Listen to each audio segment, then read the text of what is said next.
Welcome to the Idea Box Show, episode number 40 for Wednesday, August 12th, 2015. Boy, I can't believe it's 40 episodes. That's really great. I'm your host, Mary Morgan Ryan. I'm a pre-K to 5 school librarian in the western suburbs of Chicago. And today I'm here with a rock star school librarian, Gabrielle Casieri. Welcome, Gabrielle. Thank you so much, Mary. I'm so happy to be here. I am a school librarian in an intermediate school, which is 4th to 6th grade in New Jersey. All right, 4th, 5th, and 6th. I guess some people have junior highs and some people have middle schools, and so you have an intermediate our school. Elementary schools go from K to 3. So then the intermediate school is 4, 5, and 6. The middle school is 7 and 8, and the high school is 9 to 12. Oh, okay. It's almost like grade level centers, sort of a thing. It is. Mm-hmm. Okay, great. Well, Gabrielle and I are so happy that everyone's here with us today on the Idea Box Show, which is a series of casual conversations with school librarians of all kinds, sharing ideas and expanding our personal learning networks. We explore the work school librarians are doing every day, from teaching to technology and collection development to collaboration. So we're going to jump right into Gabrielle's idea, which is one I'm very much looking forward to learning about, volunteers in the school library. So Gabrielle, was there a volunteer program running when you took over your library? Apparently there used to be one, but my situation when I started is that I replaced a librarian who retired, and there was a long-time assistant, and she retired at the end of my first month. And apparently the assistant used to run the volunteer program. That's number one. Wow, number two, so you were kind of alone there. Welcome, go crazy. Number two is that New Jersey has legislation called HIB, which stands for Harassment, Intimidation, and Bullying. And that requires that anybody who is going to be regularly volunteering in the school must watch an anti-bullying video, and that's considered part of their training. And they also have to be board approved. So I can't just call people up and say, hey, stop by and help me. There is a process which I learned about and which was also new to the district my first year. So before I talk about how I suckered all these poor people into volunteering, I'm going to attempt to screen share. All right. And show you what. Okay, can you see it? Not yet. Goodness, I'm thinking about school board approval for volunteers. That must be a massive undertaking for them. It is a challenge. It definitely is. There you go. Okay. There we go. So a little bit about my library. It's a chaotic space. This is a picture that I tweeted. That particular day, there were class photos being taken in one corner of the library. And I teach all the grade levels. So on any given day, I teach anywhere from 5 to 7 classes. Book exchanges happen simultaneously on the other side. And book exchange is what I might call circulation? Exactly. Those are the kids. And they get 15 minutes, and they get to come in, get their books, and get out. Their teacher is with them, and my assistant does all of the check-in, check-out. So for the staff and the patrons, there's one full-time librarian, that's me. My part-time assistant, she's 6 hours, and our school day is 7. And she's mostly dedicated to the library, but if they need help in the nurse's office or the guidance office, they do pull her. And then I have 900 students, 300 per grade, and 120-ish staff. That's a big school. So I have over 1,000 patrons at any given time. This was my circulation for the past 3 years. So you can see I'm very, very proud of the fact that I've been growing it. But we have 40 homerooms, and so we do 8 to 10 book exchanges each day. And like I said, my assistant handles that because I'm teaching on the other side of the library. But last year we circulated 32,510 items. And you can see the picture that I posted there is one morning of returns. That's Okay, chaotic, yes. Yes. So the reason that we're talking about all that is because I needed help. There's absolutely no way that my assistant's name is Lauren. I'm just going to call her Lauren from now on. But Lauren and she came in November of my first year. And we couldn't shelve the books. There's hundreds of books coming in and going out every day, and we just couldn't get them put away. So, like I said, apparently the assistant used to run the volunteer program, but now we have to have them fill out these forms. They have to watch the video online, and the information is provided to us from the personnel department. So I can email it to them. They can watch it at home, but they do have to print the certificate that proves that they watched the video. Then that packet gets submitted to the Board of Education. Typically, they need to have stuff 7 days before the meeting so that it can make it onto the agenda. So sometimes I don't have volunteers until October or November. Wait a minute, does that process start fresh every year? Yes, it does. Every year. Oh my goodness, so last year's volunteers are not cleared for this year? Right. We're working on that though. This is the first year where we've started sort of a database where I just email people in the summer and say, are you planning to come back? Because then I can email the forms and they can fill them out over the summer, and then I can get those people who intend to return onto the September board meeting. We've never done that before, mostly because it's overwhelming and it's a little bit challenging. But what I did was I petitioned the PTO.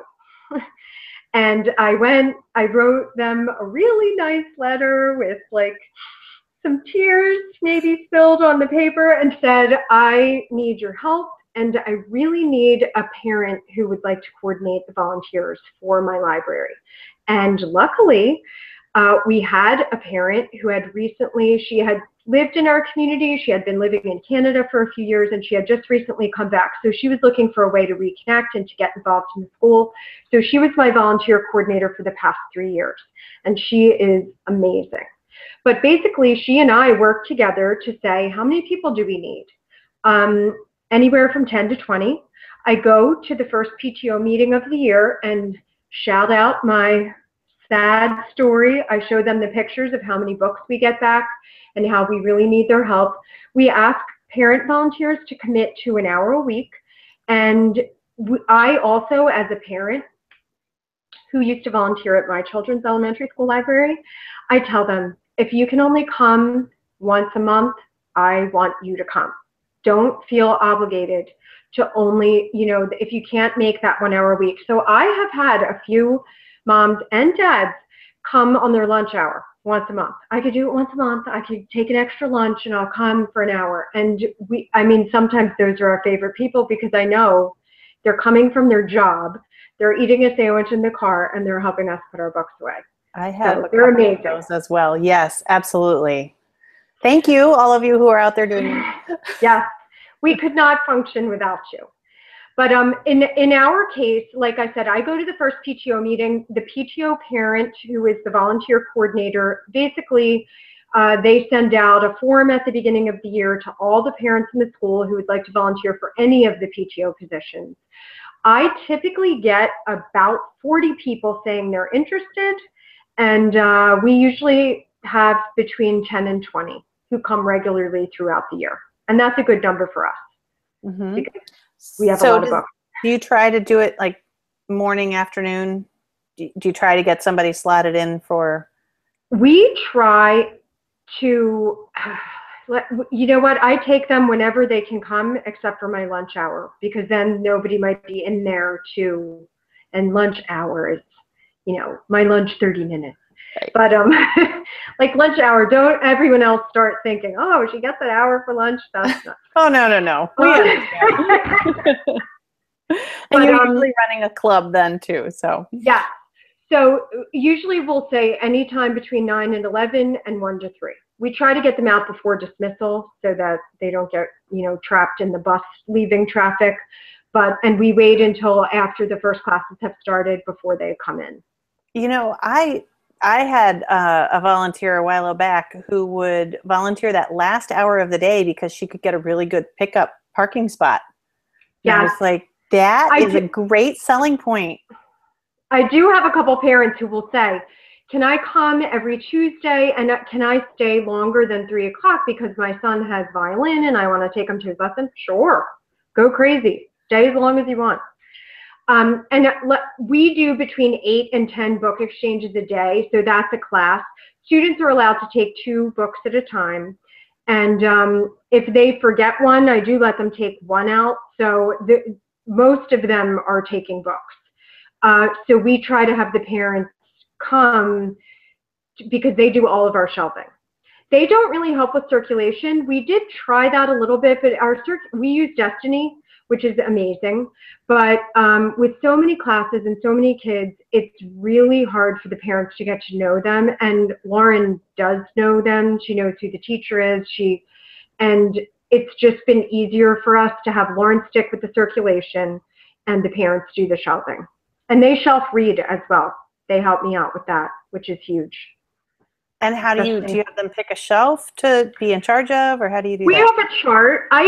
Before I worked at Lawrence Intermediate School, I was a youth services librarian at my public library in my town. And one of the things that my boss had was an Excel spreadsheet of shelves, and people would initial. And basically, she had that hanging up near the circulation desk, and if a shelver or a librarian or a circ staff member was not busy, they would look at the chart, see what needed to be shelf read, and go do it. When I started at LIS, I asked my old manager to please email me that form, and I modified it for my shelves. And we have certain areas that could be shelf read every day: origami, cooking, certain animals, the graphic novels. I don't even bother. The kids know where they are, and we'll put them in the right order. But so we have a modified chart like that where parents come in, and if there's not a lot to put away, they'll say, what do you need me to look at? And sometimes they look and say, should I go do the 500s right now because they're a mess? Yes, please. Right. Do you find that's enough volunteers to keep you up fairly well up on your shelving? I do. Yeah. Okay. And you mentioned kids, right? I do. Helpers? I have students. One of the things that our school does, we're a national district of character, which we're very excited about, but our school has leadership clubs for the 6th grade students. And the leadership club part is mandatory, but they get to choose between a few different clubs that they get to join. And that meets, we have an extension schedule, so they meet at the end of the day once every 6 days. It's a 6-day rotating schedule. So I have 2 groups of 6th grade students. Usually it's about 30 kids in each group, so I have 60 student volunteers, and they are not the Library Leadership Club, they are the Dewey Decimators. The what? The Dewey Decimators. Decimators. Love it. And they love that. They tell people, I'm a Dewey Decimator. They get really excited about it. And one of the first things they do is they get to adopt a shelf. So this is also, you were asking about the shelf reading. These kids choose their favorite shelf. They can choose it with a friend. They can choose a couple. I try to discourage them. Some of them get super excited and they want to choose like 5 shelves. But then they realize when you adopt a shelf, I have metal, I guess, shelf, whatever, labels that I cut fluorescent pieces of paper, and I let the kids write their first names, their nicknames. They get to draw little pictures like 1D lover. And as long as it's school appropriate, I let them put that up there, and they get to put that on their shelf. So all the 4th and 5th graders are coming in. How can I get my name on a shelf? But the 6th graders, when they come for their meeting, the first thing they do after I take attendance is check their shelf. They put it in order. They also help with reshelving if I need them to. They make book recommendations. They help me with bulletin boards. They help with displays. I try to get them involved in things that the kids will care about, and which putting the books away is not. They right. know But shelf reading is pretty cool. Shelf reading is cool, especially when it's only one shelf and when it's their favorite book or the first series they read when they came there, or, that I have some kids who love nonfiction and that's what they want to be hanging All right. out with. So with your parents and your students, do you do any kind of training for them on shelving? The students, we practice our decimals, and we have what I like to call a reverse scavenger hunt, which only usually works twice until they're like, we're just putting books away.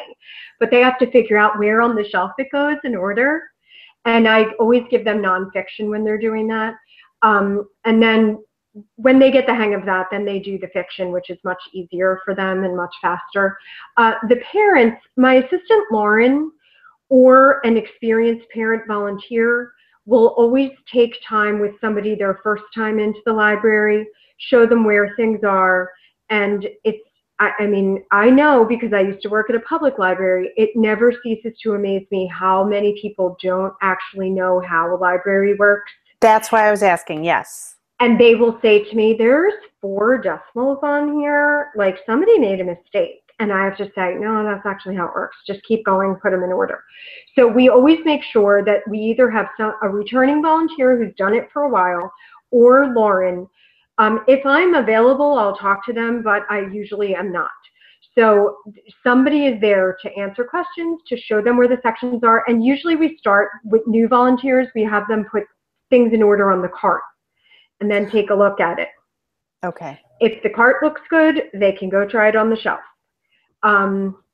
And again, I get mostly moms, and I myself was a parent volunteer at my children's elementary school library, and it makes you feel so good, especially in a chaotic day, to get that cart put away. It's mission accomplished, project done. I had one lady last year whose house was being renovated. She couldn't commit to a regular time, and she would just come whenever she could. And she's like, you don't understand how happy this is making me, because my house is so chaotic. And when I put these books away, she would stay sometimes 3 or 4 hours. It was awesome. I always feel like it's kind of akin to doing a load of laundry and having it all piled, stacked up nice and neat and folded. Yes.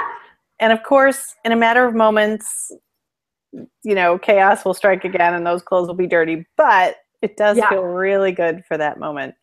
Well, and some of them really like seeing, like, oh, this is what the kids are reading, especially if they have a child who is not a reader or who is struggling to find what they like to read. They like to come in, oh, well, I saw when your class was here and some of the other kids were getting this. And, their child will say, oh, yeah, I would like to read that. So it helps them feel connected too. Because these kids are a little bit older. We don't have as many room parent assignments. Right. Okay, so that's how you do training, which is basically like a one-on-one kind of a Pretty thing. much. And it's usually the first time and then whatever they need after that if they have questions. Do you feel you need to talk to them about bringing their phone in or bringing a little sibling in or anything like that? I have not had that issue. I did have one parent who was also chairing another PTO committee, and sometimes she would get phone calls. And when I was teaching, only once I said, it's distracting the kids. And so she would go outside if she needed to take the phone call. But for the most part, if people are on their devices, they're texting, they're not talking or making phone calls. And I've never had anyone bring in a little kid. Okay. Yeah, you're at a different age group, I think, than mine might be. Pre-K to 5, I have a lot of little siblings, and it's never been a problem for me either. But I do I mention it to the parent volunteers and say, just so you know, while you're here, we can't have little siblings with you. Yeah, I don't think they've even asked because of the whole board approval thing for volunteers. I think they get and the anti-bullying training that they go through, which is basically like if you see something, you have to say something, you have to report it. And so I think that right there, they're like, they have to be committed. Yeah, for sure. To come in. Okay, so another question, and this comes up to me every year. How do you thank your volunteers and when do you do that? Usually I thank them every time I see them. Yes. Sometimes like, hey Sue, from across the room. We have tried, and it gets complicated. When I was a volunteer at the elementary school, the librarian, because this is such a great idea and we loved it, the librarian and her assistant used to make us lunch. And we would come and like take the books off the shelves and wipe them down and put them back in shelf read, and then they would give us lunch, homemade, and it was awesome. That was a little small elementary school library, and it was called like Soup and Suds, I think. And everyone would come. It was great. For me, no. So last year we did, near the end of school, we just had a reception in our office. I made them certificates that said, thank you for your service, you're #1 volunteer, or whatever, you know, something like, I got it online, you're an important volunteer. It was really nice. I do calligraphy, so I calligraphied all their names. And it was actually, I think it was during field day. So we just set up like this hospitality station in our office. We had a cooler of sparkling cider and some chocolates and thank you certificates for everyone. And they really, really seemed to enjoy that. So they were just stopping by during field day? Yes. Okay. Because a lot of them were coming in, or if they just stopped by the building. I sent out an email to everyone saying, listen, I know it's field day, but this is also Volunteer Appreciation Day. Please stop by the office. Nobody might be there, but help yourself. I had a little like chocolate goodie bag for each of them. It was nice. It was easy for me to do, and they loved it. So this year, that was a year ago. This year I just did thank you cards. Okay. Yeah, I've done something small like that. Pinterest has a lot of really great, inexpensive thank you ideas. I did one with several packs of extra gum that I rolled up in cellophane and tied with a pretty thing. And then the note said something like, thanks for spending your extra time with us. You know, something small that lets them know that. Yeah, I try and do something that just lets them know that we appreciate it. They do know though, because we do gush over them whenever they come in. and then we're like, here's your card. Thank you. Yes. All right. So that cost, I don't usually take out of my book budget. I just bought the extra gum with my own money, but I don't know. I was just thinking that's also what I have to do. But you know what? I feel like it's a small price to pay. Absolutely. And my district, I don't even know how it would work. I could ask the PTO to give me money for it, but since most of the parents are at least a little bit involved in the PTO. Right. Then they're just giving money to themselves, which is silly. Exactly. Right. So I wanted to let our viewers know, listeners know, that we've moved to a new online home. Go to www.ideaboxshow for all of our episodes and links to subscribe on iTunes and Stitcher and SoundCloud. We appreciate your support. One of the ways you can continue to support us is by rating us on iTunes. So if you go to www.ideaboxshow.com and click on the iTunes link, then you can rate us. And a little bit of iTunes love goes a long way. Thank you for your support, and I hope you enjoy that website. That was one of my summer projects, is kind of revamping ideaboxshow.com. So, Gabrielle, I'm wondering if we were talking pre-show about the fact that I have at least one very faithful, longtime volunteer. I'm sad that her family has aged out, and she's, of course, moving on to the middle school, and they will have her wonderful volunteer time. But if there's somebody like me who's looking to rev up their volunteer program, or maybe somebody, when I started, I didn't have a volunteer program.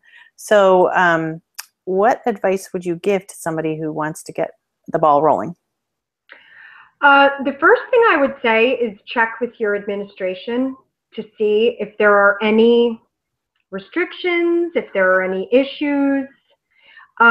Then again, like that's how I found out. Oh, by the way, there's a whole board approval thing, and you know, this is going to take some time. The other thing I would say is, you know, the first PTO meeting for me was at night. It's taking time away from my family, but I feel like it's something that I had to do. And the parents really appreciate that I came and personally talked to them and asked them, and they told their friends, oh, she's really nice, she's fun, you'll like doing it. So I feel like your personal appearance at least some school function, if it's not a PTO meeting, to ask for volunteers, it makes a difference. And then getting a parent who's interested in being the coordinator, because Right. that is huge.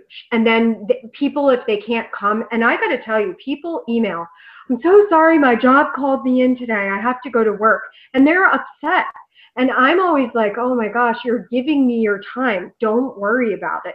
But they emailed the parent coordinator, and then I only have to email her if we're closed for park testing, or if something's happening in the library, we don't need volunteers, like during the book fair. So all those things, it's great to have a parent who is willing to coordinate that, because it really saves a lot of time for you. That's really good advice. And also, you know, sometimes I have forgotten to email about testing and things like that. And I feel so terrible when somebody shows up. So, you know, maybe another piece of advice might be put those dates on your calendar, like, I don't know, a little tickler to remind your volunteers.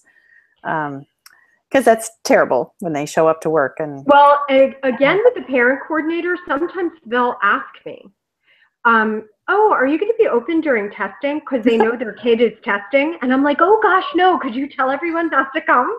that's awesome. So it makes a difference, because the parents are tuned in to what's going on in the school with the students. So sometimes they remind me. Because Right. I do have it on my calendar, but I don't always remember the volunteers. I hate to say that. But we're coordinating all these other things, and all of a sudden I'm like, oh no, I didn't tell them not to come. So we've been in similar situations. Yeah. So we're going to move to last segment of talking about your idea, your volunteer program, and I'm calling that segment "Talk It Up" because I want to know if and how you're sharing out these great volunteer things that are happening in the library with the world, with your community, or with anyone outside the school. Well, I definitely tweet about them. And, you know, my administration knows, the district administration knows. I also have subscribed to the PTO Blast, which is their e-newsletter to parents. And so I will send them items to say, hey, guess what? We circulated 32,510 items this year. And parents are like, what? They can't believe it. So that's another thing that keeps the community at large, because we certainly, you know, have 900 students. So they get the PTO blast and they see, oh, we had so many volunteers helping. I send a thank you out in the PTO blast, things like that. And that helps everyone see in our community that we're getting good support in the library and that we need it. Right. That's a great channel, the PTO newsletter or email blast. Good idea. So that wraps up our discussion, casual conversation about your volunteer program. And it sounds like there are a lot of things you're doing that I could build into my program. So thanks for all that great information. Good luck. We are moving into the shout out segment, and I've been dark on Twitter for 2 weeks. I went backpacking in New Mexico and left my phone behind, didn't take it on the trail, and it was just a lovely experience. I think everybody ought to go unplugged every now and again. So I haven't made any new Twitter connections lately, but I did want to give a shout out to 4 of my district colleagues. I've put their Twitter handles in the show notes. Stephanie Stiglitz, Becky Swanson, Jill Berry, and Sally Duffy. Together, the 5 of us are presenting tomorrow morning to employees in our school district on various tech topics. We are doing what we've called a tech play date, and it was just, it's completely voluntary. For us, it's before the school year begins, and so it's one of those ways to kind of reconnect with colleagues and learn a little bit about some tech topics. And it was really successful last year, and kudos to my colleagues for putting this together, because I think our district friends really enjoy getting together and learning a little bit. So I put the link also in the show notes to our Google site, which has our schedule. If anybody's, interested in what we do, we run little half-hour sessions. So it's got our schedule and resources. So how about you, Gabrielle? Anybody you'd like to shout out to? Well, I have to shout out to my dad because today is his 74th birthday. Happy birthday, Dad. And I would also like to shout out to my supervisor, district supervisor, Damian Barriexta. He is constantly sending me interesting information, my idea for my September goal from something that he tweeted to me. And so I love being able to get that electronic communication that inspires me and that then I can hold on to and remember that I was inspired by it, even though it was a couple months ago. I do that too. I have a lot of things in my inbox. Yeah, from myself a lot of times. Like, why am I emailing myself? Oh yeah. Oh yeah, that was a really great idea. Yes. All right, so both of us talked pre-show about books we want to share. So I'm going to quickly share mine. I'm in the middle. I don't know where I am. In the middle of this one called The Fifth Wave by Rick Yancey. I'm really enjoying it. I don't get to read YA very often because I'm often reading picture books and primary and intermediate fiction. But my daughter, who is a junior in high school, recommended this one to me. If your kids like The Walking Dead, this would be a great book to recommend to them. It's sort of it's not a zombie virus or whatever happens in The Walking Dead. This is aliens taking over. And the second book is out in the series, and I just was looking. This one is going to be a movie. They've already filmed it. It's in post-production, and it's supposed to come out January 2016. So if you're a librarian at upper grades, high school, I guess, who likes to do book and movie tie-ins, that would be a good one.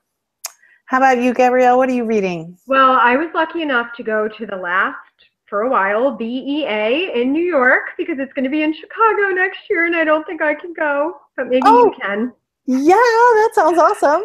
It's amazing, and so I have, and I'm not allowed to open it, I can just show you the cover. This is an advanced reader copy of Brian Selznick's new book, The Marvels, and it is amazing. The first part is drawing, the second part is writing, and then there's a little more drawing at the end. But I am most of the way finished, and it's going to be out in stores on September 15th, so can't wait. Oh, me either. I have so many fans of Brian Selznick in my library. Fantastic. Yeah. All right. I am putting that in the show notes so that people can. What did you say the release date was? September 15th. Okay. September 15th, 2015. Mark your calendars. All right. So we've done some good reading this summer. That's awesome. And that is going to close the book on this episode of the Idea Box Show. Big thanks to our guest this week. Gabrielle, where can people find you online? I am on Twitter at Mrs. Casieri, which is MRSCASIERI. You can also go to my district website, which is ltps.org. And to go to Lawrence Intermediate School, I have List Guides, is my library website, and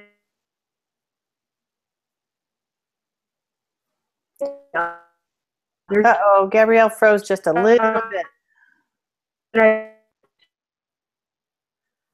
Okay, so am I back? Now you're back. Awesome. That's great. And you can find me on Twitter at @mmorganryan, and be sure to visit www.ideaboxshow to find all of our episodes and the links to subscribe on iTunes, at Stitcher, and SoundCloud, and spread the word. Thanks for joining us to learn some new ideas. Thanks, everybody.